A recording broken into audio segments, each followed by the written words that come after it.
प्रेरणा देते हैं, उनका प्रभाव हमारी चिंतन धारा में कहीं न कहीं नजर आता है।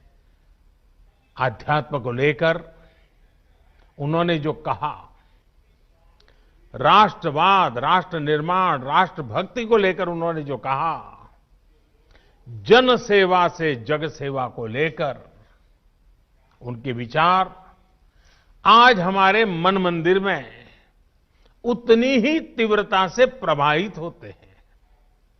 मुझे विश्वास है आप युवा साथी भी इस बात को जरूर महसूस करते होंगे। कहीं पर भी विवेकानंद जी की तस्वीर देखते होंगे, कल्पना तक आपको नहीं होगी, मनोमन आपके मन में एक श्रद्धा का भाव जगता होगा, सर आपको उनको नमन करता होगा, ये अवश्य होता होगा। साथियों, स्वामी विवेकानंद ने एक और अनमोल उपहार दिया है। ये उपहार है व्यक्तियों के निर्माण का, संस्थाओं के निर्माण का। और ज्यादातर ऐसे विषयों की चर्चा भी थोड़ी कम ही होती है, लेकिन हम अध्ययन करेंगे तो पाएंगे कि स्वामी विवेकानंद ने ऐसी संस्थाओं को भी आगे बढ़ाया जो आज भी व्यक्ति के निर्माण का काम बखूबी कर रही है। उनके संस्कार, उनका सेवा भाव, उनका समर्पण भाव लगातार जगाती रहती है। व्यक्ति से संस्था का निर्माण और संस्था से अनेकों व्यक्तियों का निर्माण एक अनवरत, अविलंब, अबाधित चक्र है जो चलता ही जा रहा है। लोग स्वामी जी के प्रभाव में आते हैं, संस्थाओं का निर्माण करने की प्रेरणा लेते हैं, संस्था निर्माण करते हैं, फिर उन संस्थानों से, उसकी व्यवस्था से, प्रेरणा से, विचार से, आदर्श से ऐसे लोग निकलते हैं जो स्वामी जी के दिखाए मार्ग पर चलते हुए नए लोगों को खुद से जोड़ते चलते हैं। इंडिविजुअल से इंस्टीट्यूशंस और इंस्टीट्यूशन से फिर इंडिविजुअल, ये चक्र आज भारत की बहुत बड़ी ताकत है। आप लोग एंटरप्रेन्योरशिप के बारे में बहुत सुनते हैं। वो भी तो कुछ एक प्रकार से यही बातें हैं। एक ब्रिलियंट इंडिविजुअल एक शानदार कंपनी बनाता है, बाद में उस कंपनी में जो इकोसिस्टम बनता है उसकी वजह से वहां अनेकों ब्रिलियंट इंडिविजुअल्स बनते हैं। ये इंडिविजुअल्स आगे जाकर और नई कंपनियां बनाते हैं। इंडिविजुअल्स और इंस्टीट्यूशन का ये चक्र देश और समाज के हर क्षेत्र, हर स्तर के लिए उतना ही महत्वपूर्ण है। साथियों, आज जो देश में नई नेशनल एजुकेशन पॉलिसी लागू की गई है, उसका भी बहुत बड़ा फोकस बेहतर इंडिविजुअल्स के निर्माण पर है। व्यक्ति निर्माण से राष्ट्र निर्माण,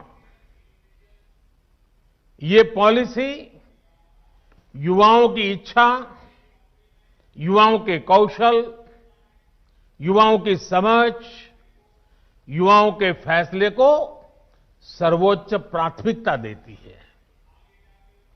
अब चाहे जो सब्जेक्ट चुनिए, चाहे जो कॉम्बिनेशन चुनिए, चाहे जो स्ट्रीम चुनिए, एक कोर्स को ब्रेक देकर आप दूसरा कोर्स शुरू करना चाहें तो आप वो भी कर सकते हैं। अब ये नहीं होगा कि पहले वाले कोर्स के लिए आपने जो मेहनत की थी वो बेकार हो जाएगी। आपको उतनी पढ़ाई का भी सर्टिफिकेट मिल जाएगा जो आगे ले जाएगा। साथियों, आज देश में एक ऐसा इकोसिस्टम विकसित किया जा रहा है जिसकी तलाश में अक्सर हमारे युवा विदेशों का रुख करते थे। वहां की आधुनिक शिक्षा, बेहतर एंटरप्राइज अपॉर्चुनिटीज,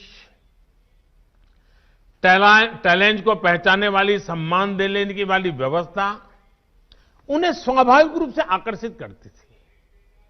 अब देश में ही ऐसी व्यवस्था हमारे युवा साथियों को मिले, इसके लिए हम प्रतिबद्ध भी हैं, हम प्रयासरत भी हैं।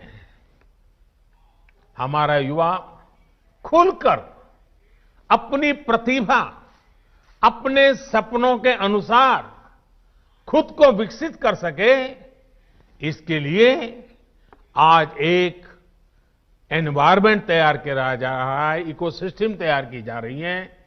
शिक्षा व्यवस्था हो, समाज व्यवस्था हो, कानूनी बारीकियां हो, हर चीज में इन बातों को केंद्र में रखा जा रहा है। स्वामी जी का बहुत जोर उस बात पर भी था जिसको हमने कभी भूलना नहीं चाहिए। स्वामी जी हमेशा कहते थे और वो इस बात पर बल देते थे, वे शारीरिक ताकत पर भी बल देते थे, मानसिक ताकत पर भी बल देते थे।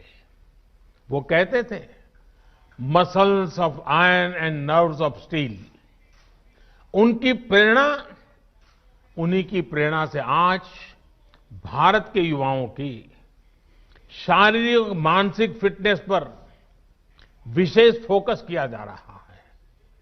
फिट इंडिया मूवमेंट हो, योग के प्रति जागरूकता हो, या फिर स्पोर्ट्स से जुड़े आधुनिक इंफ्रास्ट्रक्चर का निर्माण, ये युवाओं को मानसिक और शारीरिक रूप से सुदृढ़ कर रहे हैं। साथियों, आजकल आप लोग कुछ टर्म्स बार बार सुनते होंगे, आपके कान पे आता रहता है। पर्सनालिटी डेवलपमेंट या तो फिर टीम मैनेजमेंट। इनकी बारीकियों को भी आप स्वामी विवेकानंद का अध्ययन करने के बाद और आसानी से समझ पाएंगे। पर्सनालिटी डेवलपमेंट का उनका मंत्र था, बिलीव इन योरसेल्फ। अपने आप पर भरोसा करो, अपने आप पर विश्वास करो। लीडरशिप का उनका मंत्र था, बिलीव इन ऑल। वे कहते थे,